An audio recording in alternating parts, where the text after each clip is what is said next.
we need to clarify a few things. First, I am not Mitch Trigger. I bet you figured that out by now.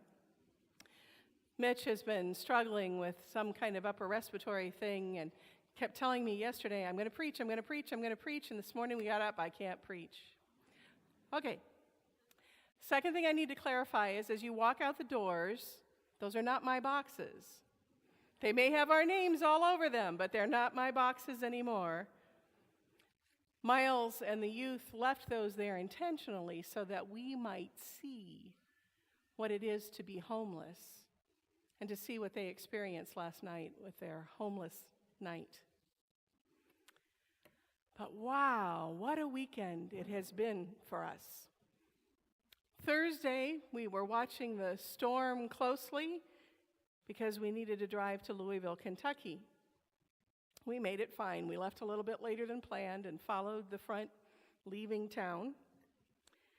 But we got there on Friday to celebrate with Kate, who on Friday gave her senior sermon in the chapel service. And senior students are all responsible for one chapel service, and they get to design it the way they want to, and then they preach their senior sermon.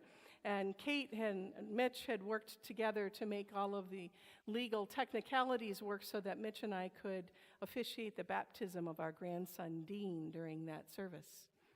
Aberdeen Ryland McLean Duffert. Little Scottish ancestry there, you might think. Then we found out from Kate we also were able to officiate communion. The seminary had approved that.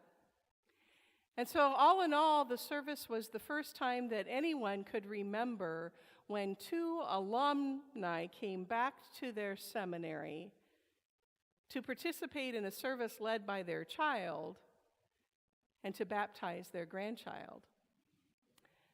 I think it was a somewhat historic moment at Louisville Seminary.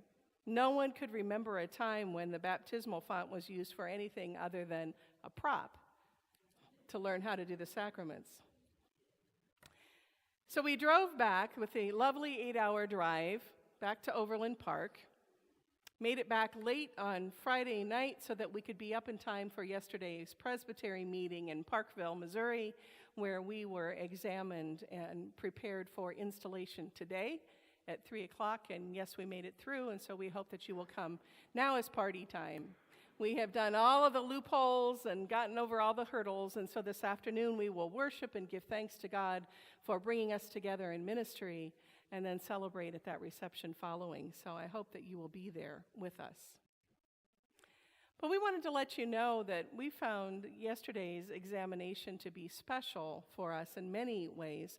One was because of the sheer number of representatives from this congregation, mostly the PNC, but others who are